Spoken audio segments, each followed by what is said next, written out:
Удивительный мир животных не перестает удивлять своим разнообразием и неожиданными историями. Движимые инстинктом самосохранения и стремлением к свободе, особи обычного фермерского двора способны на такие подвиги, которые у человека не укладываются в голове. Невероятная история маленькой Бонни началась в маленьком городке Холланд, в штате Нью-Йорк, США. До 4 месяцев цыпленок спокойно жил среди других животных на ферме Холланда. Когда владелец умер, начался конец света. Каждый день приходили новые люди и забирали животных, которые были просто распроданы. Некоторых увезли на другие фермы, но многие оказались на скотобойне. Не дожидаясь, пока повернется колесо ее судьбы, маленькая корова решила пуститься в бега. Воспользовавшись суматохой при очередном приходе покупателей, она бросилась в сторону ближайшего леса. В момент ее побега ее никто не заметил. Так что они забыли о ней. Через 8 месяцев в лесу стали замечать молодую корову. Она мелькала среди деревьев, иногда выходила на опушку. Корова не предпринимала никаких попыток приблизиться к людям, но убегала, когда они приближались.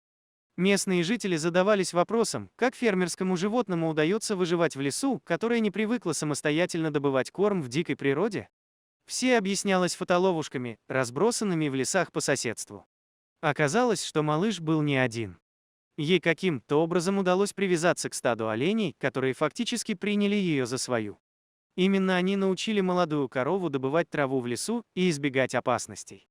Время приближалось к осени, затем наступила зима. Тревога местных жителей возросла. Зимой в лесу свирепствуют койоты, и если трава глубоко уйдет под снег, корова не сможет ее достать. Если будет холодно, она просто замерзнет. Дополнительным поводом для беспокойства стали попытки приезжих охотников поймать животное на мясо. То же самое угрожало фермерам, которые жили в округе чуть дальше. К счастью, корова никому не доверяла. Вернее, почти никто. Нашлась добрая душа, сочувствующая животному не только на словах, но и на деле. Владелицей участка, где Бонни чаще всего видели, является Бекки Бартельс.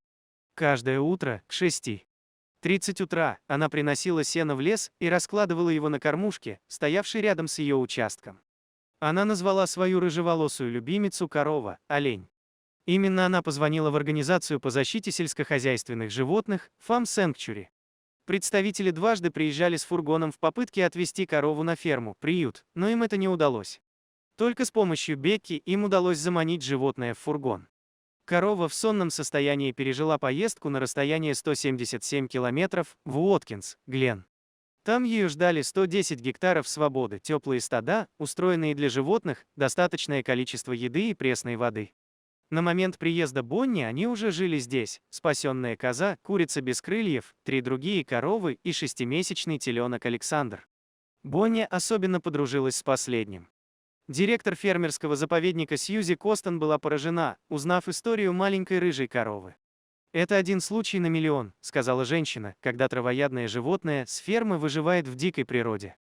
Там, где холод и хищники. Костон также выразил уверенность, что Бекки Бартельс сыграла большую роль в спасении Бонни. Благодаря ее доброте корова получила дополнительный корм и в конце концов была отведена в теплое, безопасное и сытное место. Домашнее животное, даже самое храброе и приспособленное к жизни в неожиданных условиях, всегда зависит от человека.